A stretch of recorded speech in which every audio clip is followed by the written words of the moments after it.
CGTN, China Global Television Network.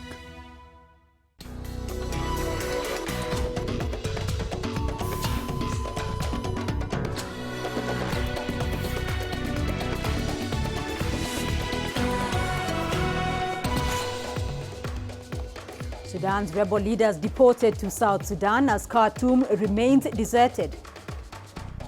Thousands uprooted from their homes by ethnic clashes in Ethiopia. And Nigeria to commemorate 20 years since the restoration of democracy. Hello everyone, welcome to Africa Live on CGTN with me, Beatrice Marshall in Nairobi. We'll bring you the details on those stories in just a moment, but first, Penina Karibe with the day's business headlines. Penina. Thank you, Beatrice. And coming up in business news tonight, Rwanda reopens its busiest border with Uganda after 3 months closure. And South Africa loses top gold producer position to Ghana.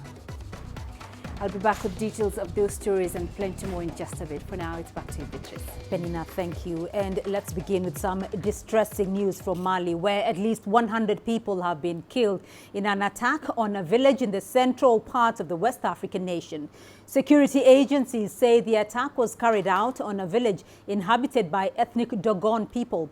Fulani herders are being blamed for the incident. Frequent clashes between Fulani and Dogon people have led to deaths of hundreds of locals.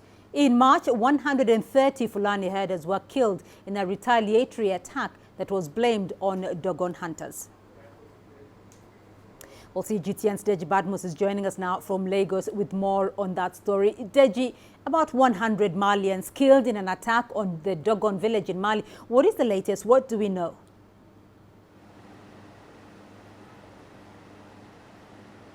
Well, the government has actually confirmed that attack officially, and it says as soon as it got information about the attack, it actually deployed security agents to that region, and that it has actually sent in reinforcement and that there's calm. The government has sent out its condolences now to the bereaved families and has given the assurance that it would ensure that those who perpetrated the act are brought to justice. In fact, the government confirmed that its forces are actually sweeping the entire area to ensure that those who are responsible, at least some of them, are arrested. So assurances from the government that it is going to ensure that those who are responsible are brought to justice. But of course, people are not happy that this is coming just a few months after the earlier attack you talked about in March, where 130 Fulani people were killed, and this now happening. Everyone had thought after that attack in March that the government was going to do something to ensure that an attack of this nature then happen again. But unfortunately, it's happened. People are asking questions as to why the government could not prevent this from happening.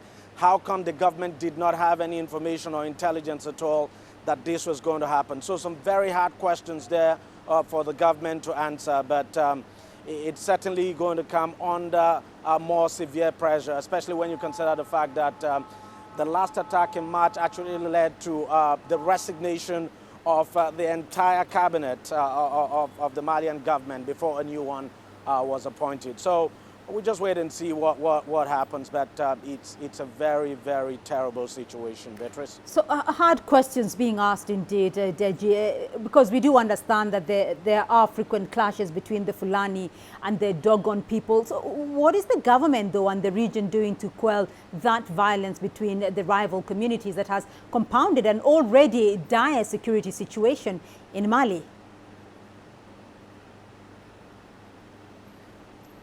And that is why people are just surprised that this attack was allowed to happen, because, I mean, there's a history of conflict now between these two ethnic groups. I'm talking about the Dogon and the Fulanese.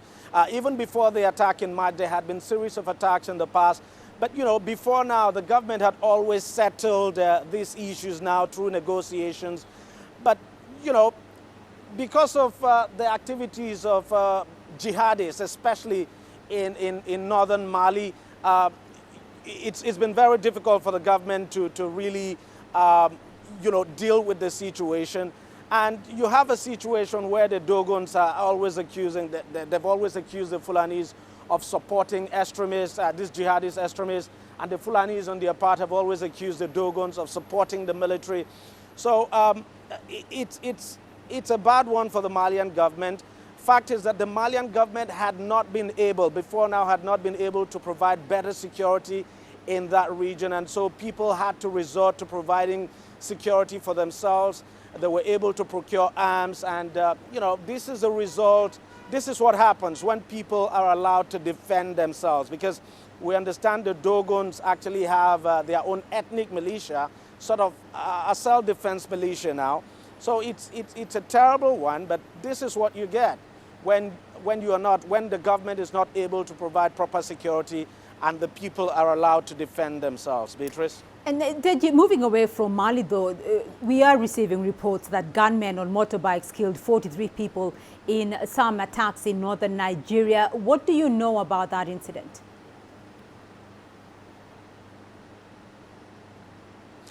Well, Beatrice, that attack happened in the northwestern state of Sokoto, and 2 local government areas were actually attacked. 5 villages attacked.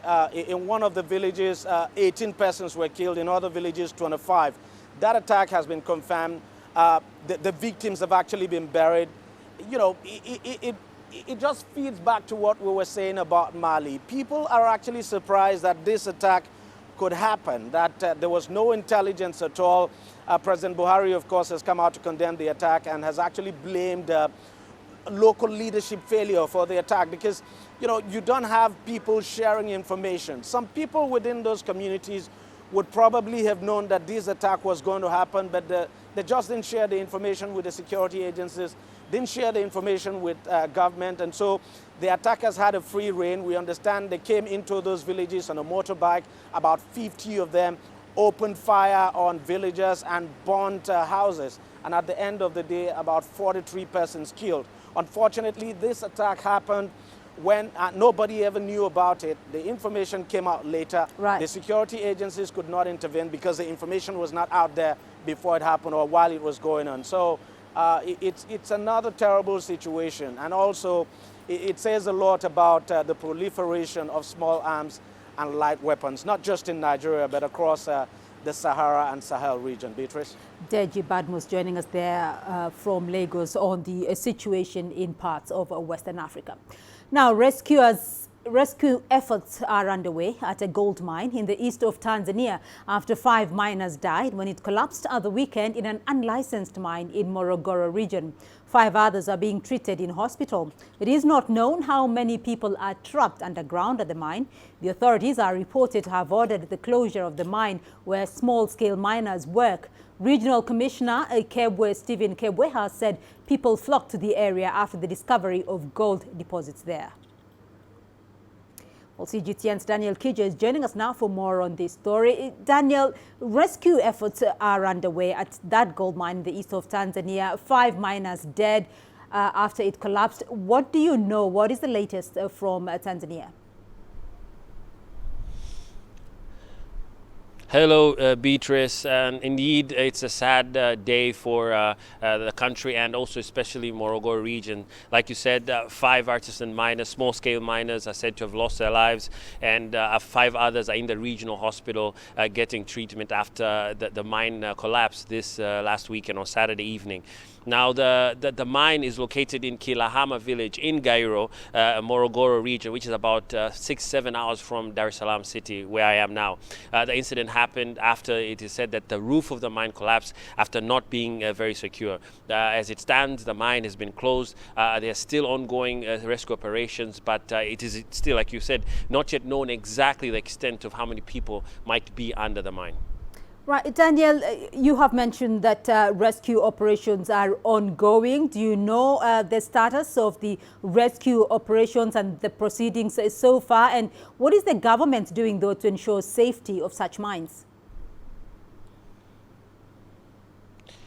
Yeah, so we know that the regional commissioners for Morogoro's office is working together with the regional security and defense team to sort of help dig out the rubble, because this is not a mine that is very formal like these big mines. It's a small scale mine, unlicensed, like you just mentioned earlier. So now we know also that the police force is there as well, and I know some workers from the regional hospital working to receive any injured people, like the 5 and perhaps more that might be seen. But as it stands, the incident happened on Saturday evening, so there's been over 24 hours since it happened. But they're still there, but it is expected that the rescue operations, as time goes on, would have to stop.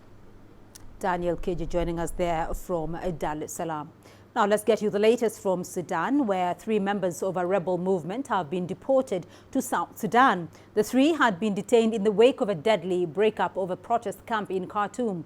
This comes as shops and businesses remain shut for the second day as opposition groups continue with the campaign of civil disobedience. Empty streets, shops and markets closed. A stark contrast to what has been witnessed in Khartoum over the past weeks. The Sudanese Professionals Association has called on people to stay home to protest last week's deadly crackdown against protesters. It says the campaign is another escalation of non-violence resistance and a message to the ruling military council to hand over power to a civilian-led administration. The blockades are disturbing, but the people are expressing what is in their heart.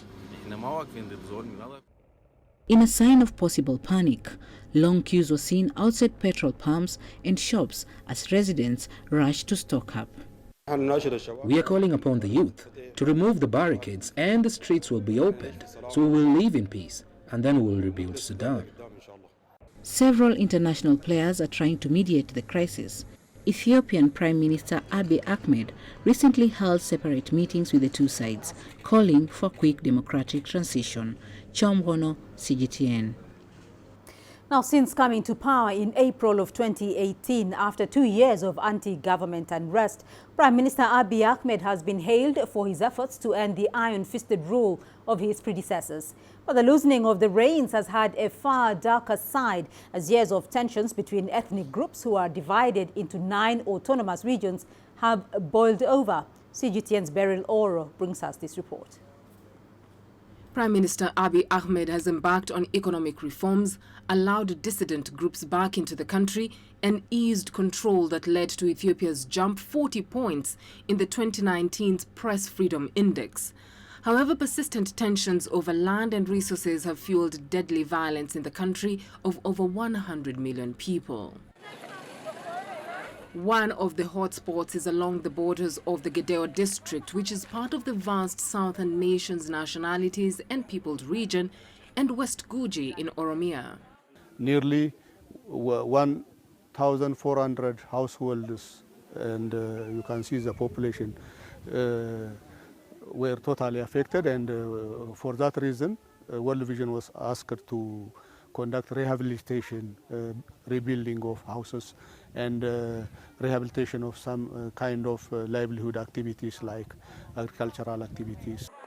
Tensions have long existed between the groups, but last year, the Oromo of West Guji attacked the Gedeo living on their side. The clashes led to the world's largest displacement crisis, with over 1 million mostly ethnic Gedeos displaced, according to the government figures. As you can see, more than 1 million people have displaced from different directions. So, like this one, there are a number of highly vulnerable and affected areas. So, we addressed only highly vulnerable people with intensive targeting. The government has now called on the displaced to return to their homes. However, there are concerns that there hasn't been sufficient reconciliation to ensure the safety of the returnees.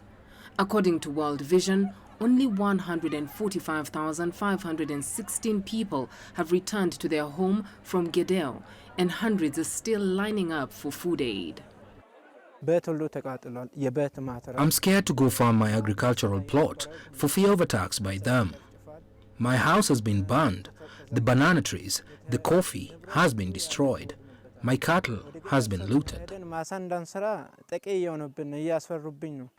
In addition to land and resources, other factors at play stoking the ethnic tensions include the weakening of the once all-powerful ruling Ethiopian People's Revolutionary Democratic Front as a result of years of protests and infighting, an economic slowdown that has hit the poor hard, and a shake-up of the country's security apparatus.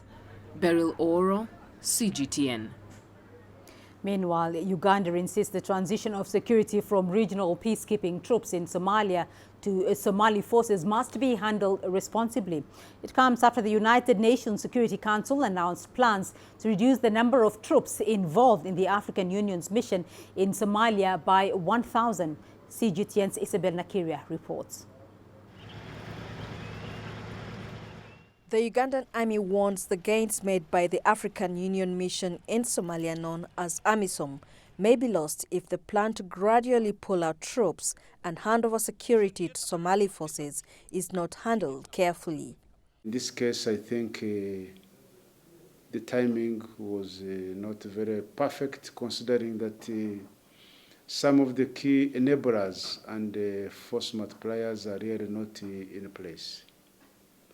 For example, there is an absolute shortage of helicopters, both utility and combat, that could, in such a case, take on missions that these troops that have been reduced over time would have done. Uganda has over 6,000 troops in Somalia, more than any other country. The country says it will be necessary to empower the Somali army to deal with the militant group Al-Shabaab. Some security experts agree with Uganda's views, saying this decision of removal must not be rushed. They are dealing with a war of ideology, which they allowed. In fact, the UN and other forces allowed this war to blossom for about 30 years. So it cannot be swept out in 1 minute. So it's a situation of being patient. If they don't want to lose the gains, they have got so far. We have got so far.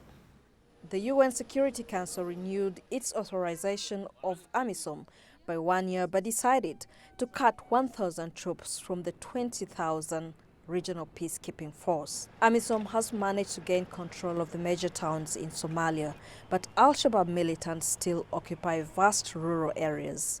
Uganda was the first to deploy troops in Somalia in 2007. Other countries, including Kenya, Djibouti, Burundi and Ethiopia, are also now participating.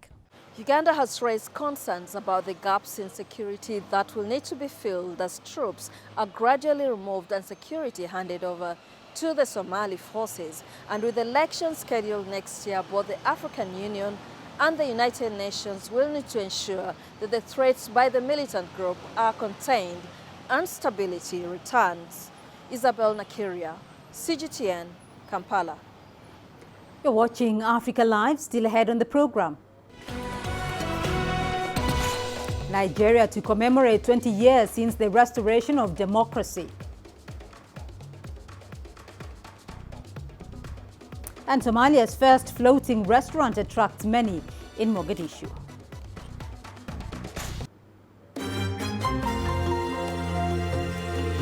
Africa Live.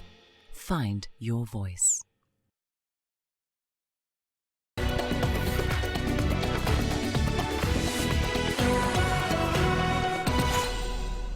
The International Labour Organization conference has kicked off in Geneva. The 108th agenda focuses on sexual harassment and violence against workers as the ILO seeks to push for better treatment of workers across the world. Here's Alexandria Majala with more on that.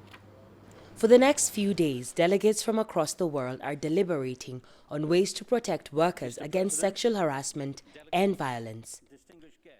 While opening the conference, ILO's Director General Guy Ryder said decisions made during the session will determine the future of workers globally. You are here because you share the vision and the confidence of Albert Thomas and the conviction that it is within our grasp to generate the conditions for decent work for all, in which enterprises prosper, people succeed, and societies progress. The world is changing, and the emergence of robotics and artificial intelligence threaten the position of the worker. These could pose a challenge for livelihoods. The fact is that the future of work is not predetermined. It will not be decided for us, not by robots, not by artificial intelligence. These matter, of course, and much else does as well. But the fact is that the future of work will be the result of our decisions, our choices, our capacity to follow up on them, our willingness to cooperate together and to make the future of work the one that we want. Workers then are looking to decisions made during the conference to determine how they position themselves in the changing labour market. À l'ère du tout numérique et dans les économies globalisées, nous avons plus que jamais. We know that the great inequalities in conditions of work still persist today. More than ever, in this digital age and globalized economy, we need common standards to ensure fair competition between countries. And that is one of the elements that make International Labour Organization very important. Dans le cadre de l'OIT, d'élaborer, d'approuver. 40 heads of state will address the gathering. Delegates from 187 countries are in attendance. Alexandria Majala for CGTN. Some tragic news now, and Ethiopia's largest dump site has once again collapsed, leaving at least one person dead. The Monday morning accidents could even see more deaths as rescue works are still underway. In 2017, a similar accident claimed more than 100 lives, most of them women and children. CGTN's Girum Chala has more. The tragic landfill slide happened on Monday morning. And though the reason for the accident is not yet disclosed by police, we know so far one person has lost his life. The 70-year-old victim was first dug out of the rubbish alive, but later died at hospital while receiving medical assistance. And it's not yet known how many people might be buried under the collapsed dirt. But we also know rescue operations have been underway the whole day today with the hope of finding people alive. According to police, a further investigation is now underway to establish the cause of the deadly landfill slide.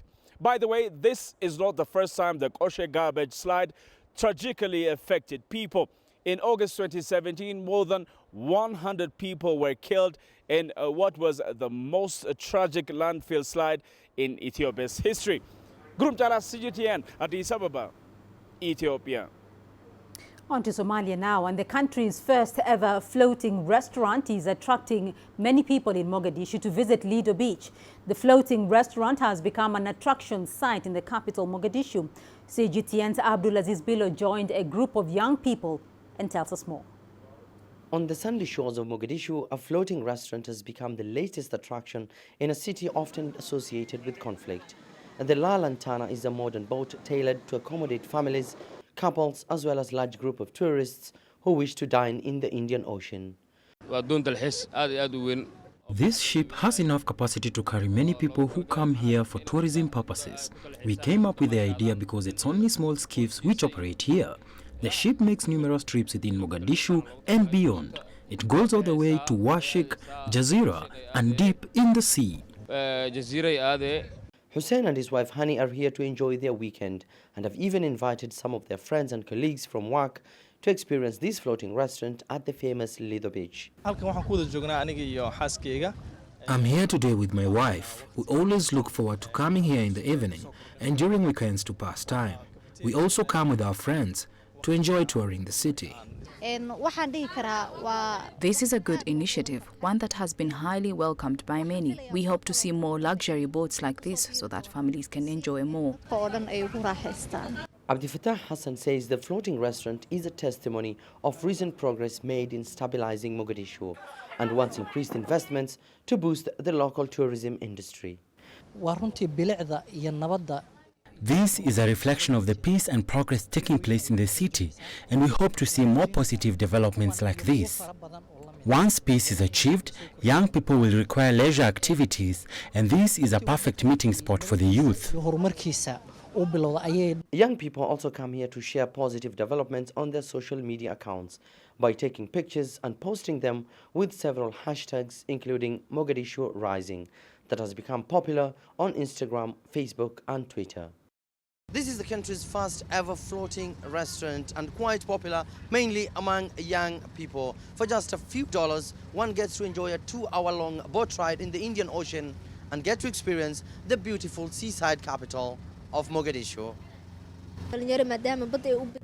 As young people, we always look forward to coming to the beach. This floating restaurant is good for us. We come here as a group from work to pass time and enjoy the view.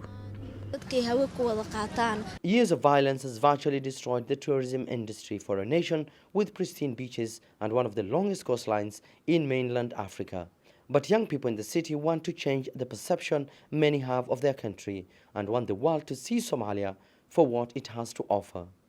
Abdulaziz Bilo, CGTN, Mogadishu, Somalia. A national program in Tunisia aims to train imams at mosques on the call for prayer by focusing on musicality. The project is funded by the Tunisian Ministry of Religious Affairs and the National Music Institute. CGTN's Adnan Chauchi brings us this story. The Ministry of Religious Affairs in Tunisia aims to modernize the call for prayer.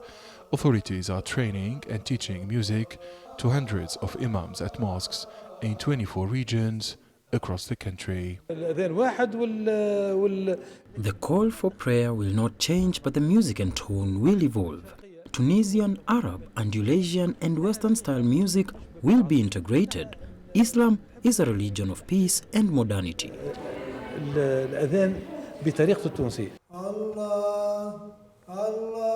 Teachers and musicians from the prestigious National Music Conservatory have welcomed the initiative. The call for prayer reflects the culture of the country. The words and meanings are the same, but the tone and intonation can change. It's not intended to be a song, but it can sound musical.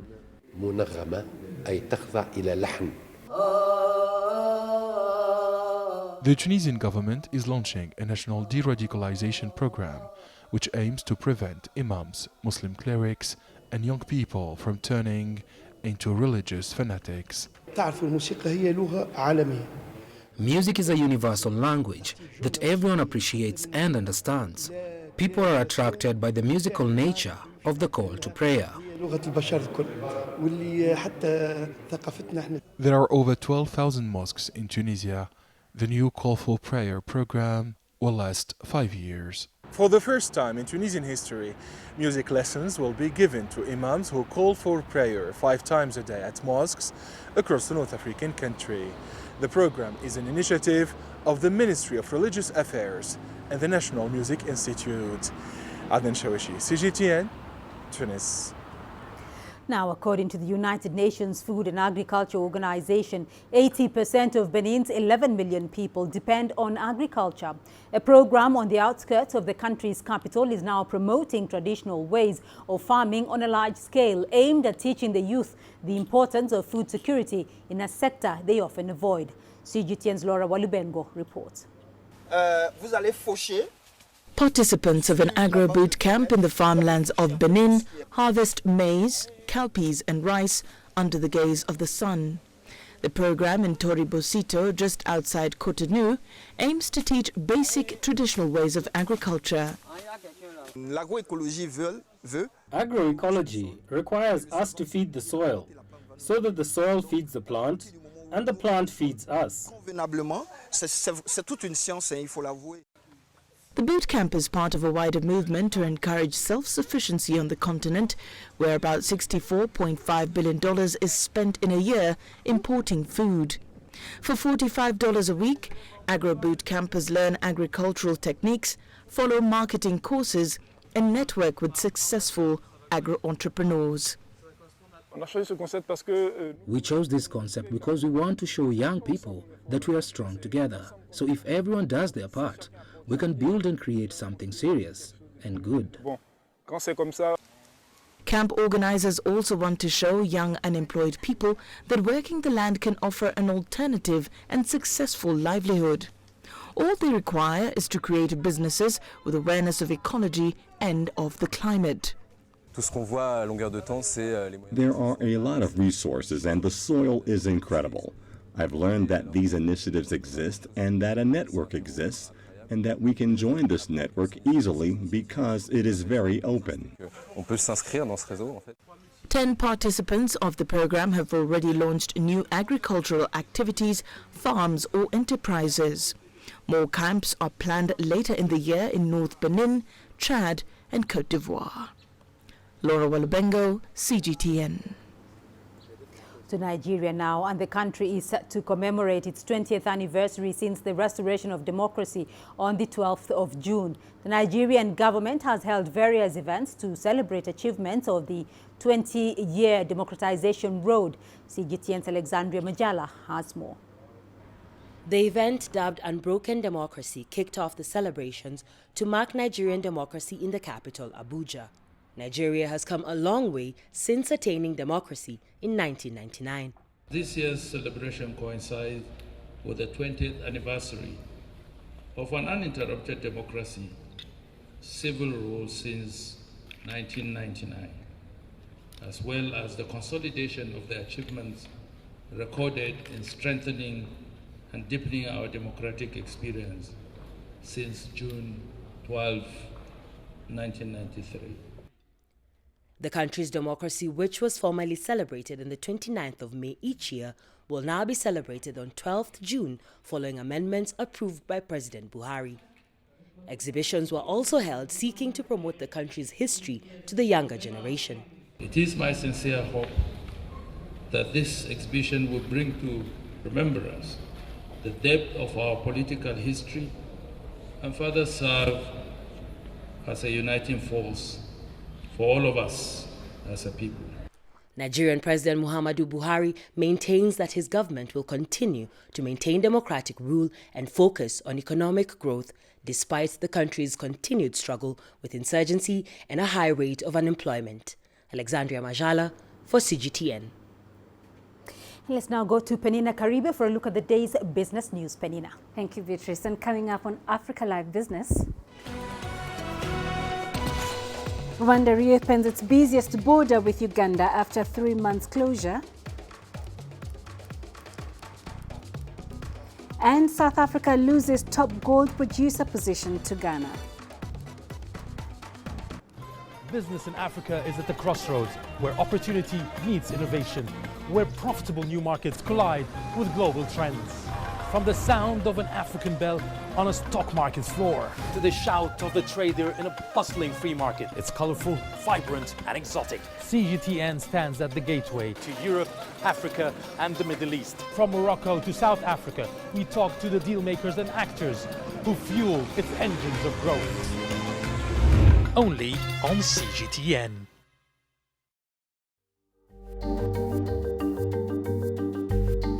Africa Live. Find your voice.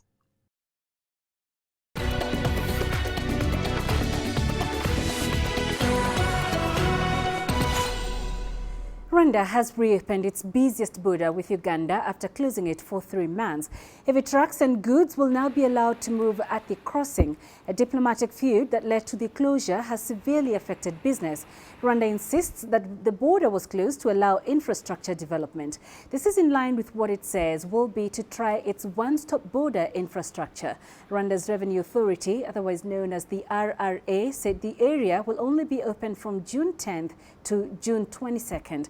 The Katuna border was closed in February this year. During that time, Ugandan traders were advised to use the Kianika and Kajitumba border posts to enter Rwanda. Attempts by the RRA to explain that the closure was due to the construction works ongoing were quickly thwarted by tweets and open disdain from top Rwandan officials. Nigeria's securities regulator has ordered the suspension of Oando's annual shareholder meeting due to be held on June 11th. The regulator said the suspension was due to ongoing litigation after it set up an interim management team and ordered Oando's chief executive, Wale Tinubu, and others to resign following an investigation over financial infractions. The federal court in Lagos last week blocked the securities regulator from replacing Oando's chief executive and taking other action against the oil company. Oando has dismissed the SEC charges as unsubstantiated. Ghana has overtaken South Africa as the leading producer of gold in Africa. According to a Bloomberg report, the success chalked by the West African country is because of friendlier policies, lower cost mines and new development projects. The report indicated that South Africa's dwindling gold production is due to high costs, regulator strikes and geological challenges of tapping the world's deepest mines. It also stated that South African industry stalwarts Anglo Gold Ashanti Limited and Goldfields Limited are also shifting their focus to other countries, including Ghana, where deposits are cheaper and easier to mine. According to Ghana's Chamber of Mines, gold output jumped to 12%, with small producers accounting for the largest share of the total. Unemployment in Kenya is expected to hit the 10.5% mark in the first quarter of this year. Experts project that the rate will trend at 10% in 2020. This has prompted the government to institute measures to curb unemployment, with 1 million job exports per year in the works for the next 3 years. For Egerton University, that includes collaborating with Chinese companies to bring potential jobs to the graduates' doorsteps. CGTN's Alexandra Majala reports. For most young people, graduating from university is both a cause for celebration and concern. With high levels of unemployment, looking for work in many emerging economies can be a daunting task. In Kenya's Nakuru County, the Egerton University sought to address this challenge by holding an open career day. The Institution of Higher Learning collaborated with over 20 Chinese companies to present would-be graduates with potential career opportunities. What this shows is that the Chinese companies, they have confidence in what we churn out at the end of their studies. If they can come all the way to just talk to our students, and I'm even told some of them are being recruited here, I think it is a very good show. And this is simply a manifestation of the strong collaboration that we've had with the Chinese. Egerton's collaboration with China started in 2012 when they partnered with the country's Nanjing Agricultural University to establish the Confucius Institute at the Kenyan College. That collaboration laid the groundwork for this career day. Companies like AVIC International, China Civil Engineering Construction Corporation, Brother Farming Limited and others were present at the event. China want to do one road, one belt to go all in the everywhere in the world. But because we don't want everybody walking out of from China, but the problem is a lot of Chinese boss is not speak English. In China, we are not speak English. That's why we need local workers. But because of language problem and the communications difficult. That's why we want training local student learn Chinese language to work with China companies. That's why today we have 24 companies interview for the student who learn Chinese language. While speaking Mandarin or Cantonese is not mandatory for the companies to consider giving one employment, it does give one an edge. For many of the hundreds who stopped to speak with the representatives of the firms present, the event was a welcome one. This thing has a lot of benefits. As I've walked around and checked it, it has a lot of benefit because I think they're opening up chances for students. Yeah, like most of jobs, especially for undergraduates, you'll find they need something to do with the experience. But here you find now they are trying to do away with the experience part of it. They want to employ as many youth as possible. Some, however, felt a little left out. Actually, I was so much excited because you finish school, if you don't have connection, it means you stay home and do the housework. So I was so much excited, and unfortunately it didn't turn out as much excited as I was because most of the companies, for what they offer, does not suit me. Like it's not in accordance with my cause. With Kenya's unemployment rate standing at 10.5%, the country's Ministry of Labour has embarked on the Grand Job Export Plan. Events like this career day at Nakuru's Egerton University will go some ways in bridging the gap between graduates and potential employers. The success of today's career day has seen Egerton promise to make this an annual affair. As for the students, today's exercise hopefully gave them a little more confidence to march into their futures. Alexandria Majala for CGTN, Nakuru, Kenya. The Bank of Tanzania has suspended the exchange of Kenyan shillings in the banking system.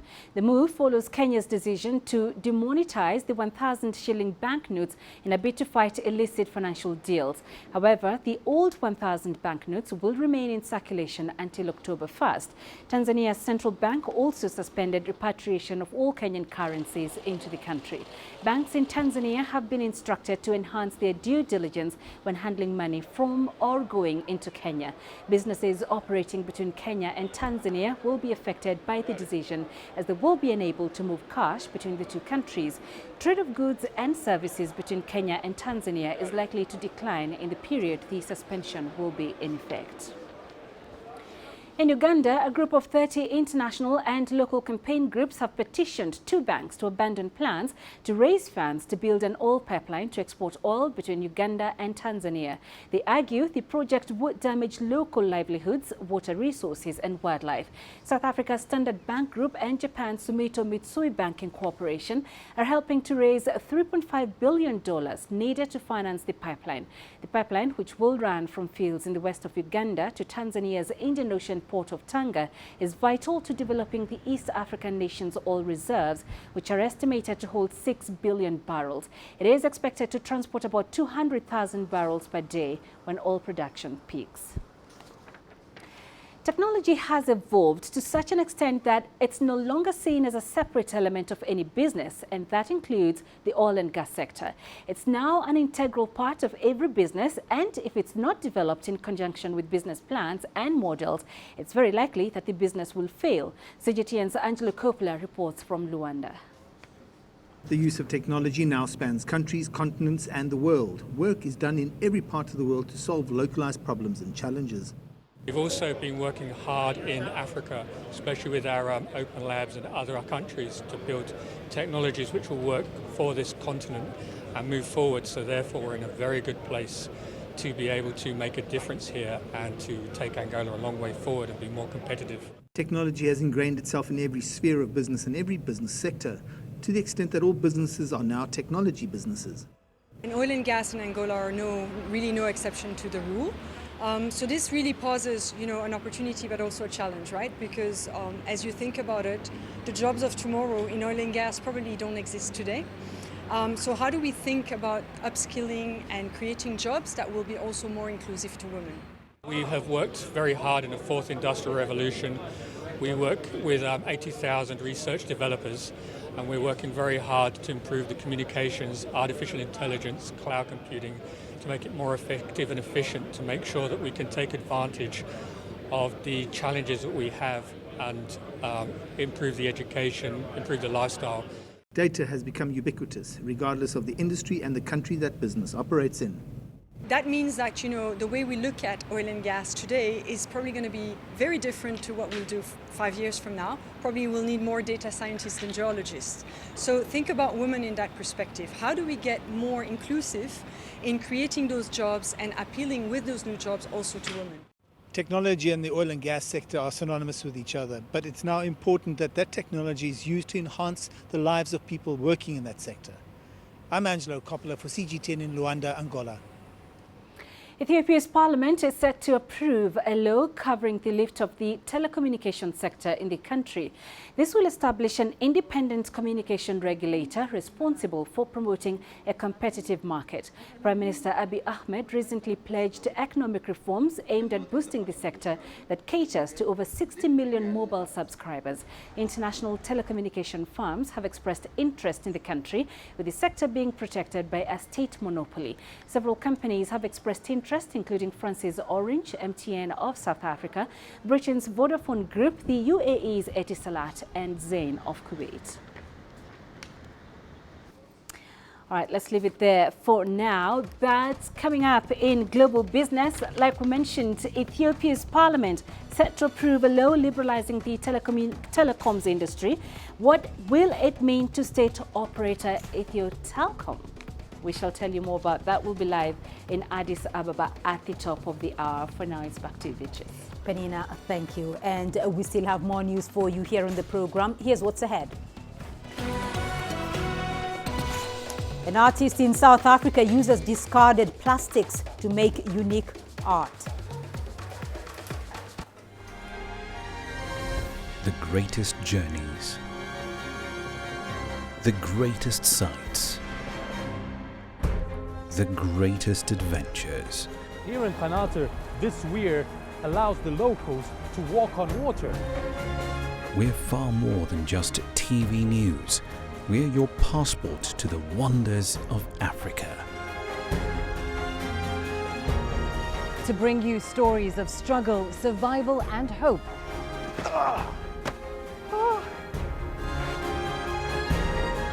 So let's explore.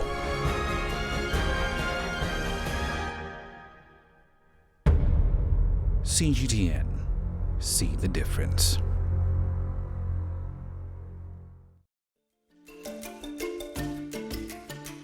Africa Live. Find your voice.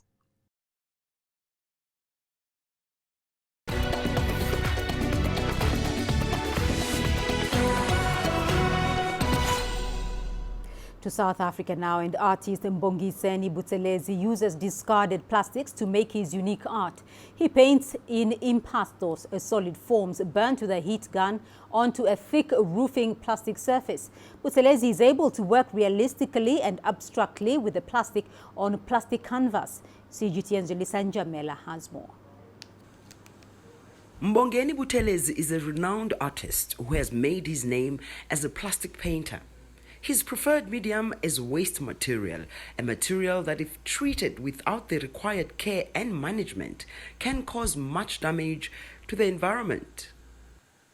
Buthelezi was driven in his early life as an artist to find cheap materials for his work. He would later stumble on the recyclable plastic waste. Basically, the whole idea was to try and access, the possibility and the opportunity of becoming an artist, because, many artists will tell you it's so expensive, to be an artist, to go to an institution and pay the tuitions and all of that. It's very expensive.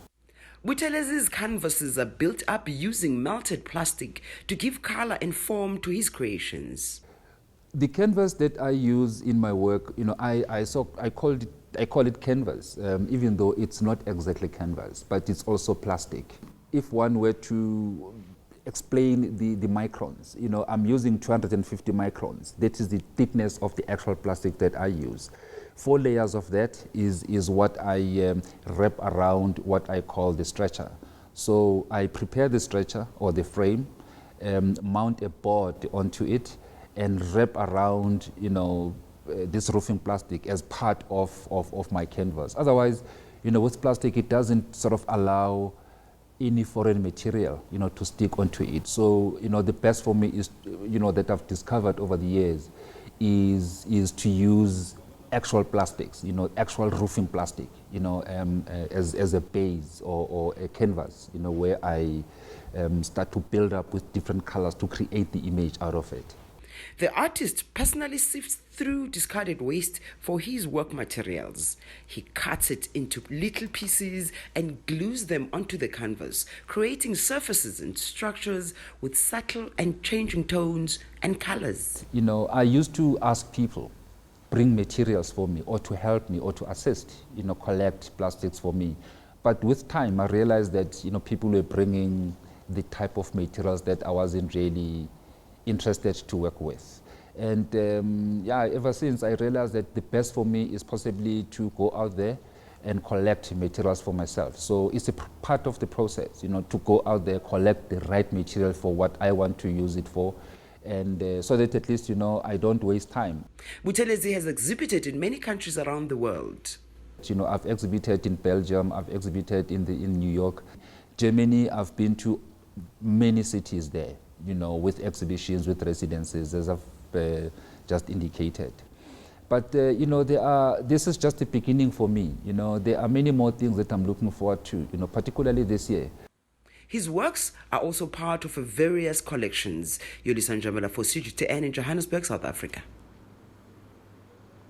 And your sports news coming up next. Here's what's ahead. Zimbabwe eyeing to reach the knockout stage of this year's Africa Cup of Nations. Africa, where champions are made, records are broken, legends are born. We're there for every goal, for every knockout, for every step of the way. Match Point, only on CGTN.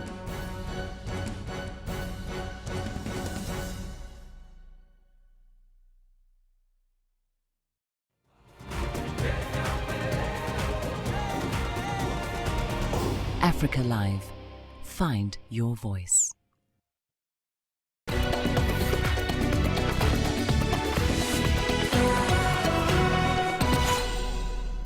We begin with football news, and the FIFA Women's World Cup takes a center stage again, with West African side Cameroon looking to become the first African team to register a win at this year's World Cup.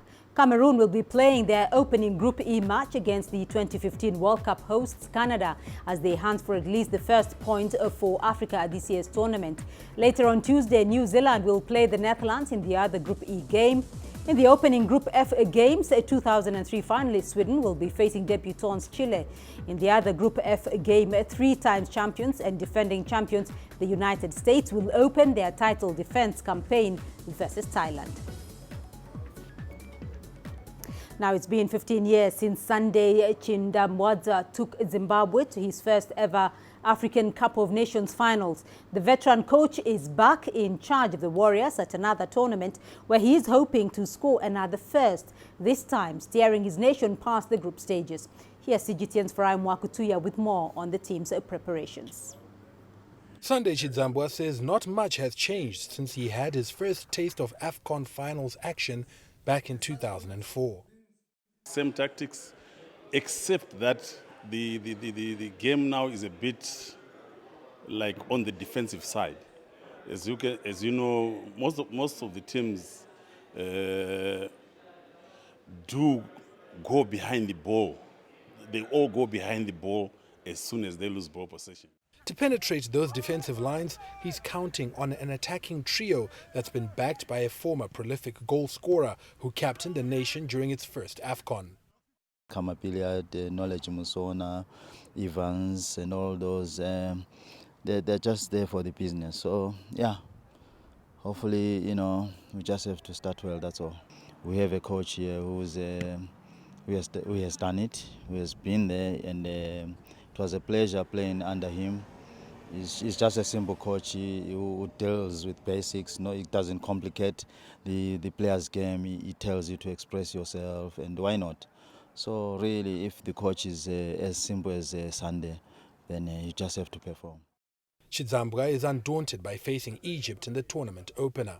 It's a game of football, which is played by 11 Zimbabweans against 11 Egyptians, and I think we've played so many difficult games in the qualifiers, and the Egyptian game is one of them. After that, the Warriors will look to conquer the Ugandan Cranes and the DR Congo Leopards to get to the knockout stages for the first time. I've said before, as soon as we qualified, I said Zimbabwe is a semi-final team as I see it right now, and I don't think the boys will disappoint because they can smell it. So for me to say that I've seen it, and I don't think they will be taken lightly. Chizambwa has set his target higher. If you ask me as a coach, I would say I would love to get to the final. And if you ask me more, I would like to bring the trophy back home. If he does that, then he will cement a name that is already indelibly etched in Zimbabwean football history. Farai Mwakutuya, CGTN, Harare, Zimbabwe. To cricket news now, and India's swashbuckling all-rounder Yuvraj Singh has announced his decision to retire from international cricket. In nearly 2 decades at the highest level since his one-day international debut against Kenya in 2000.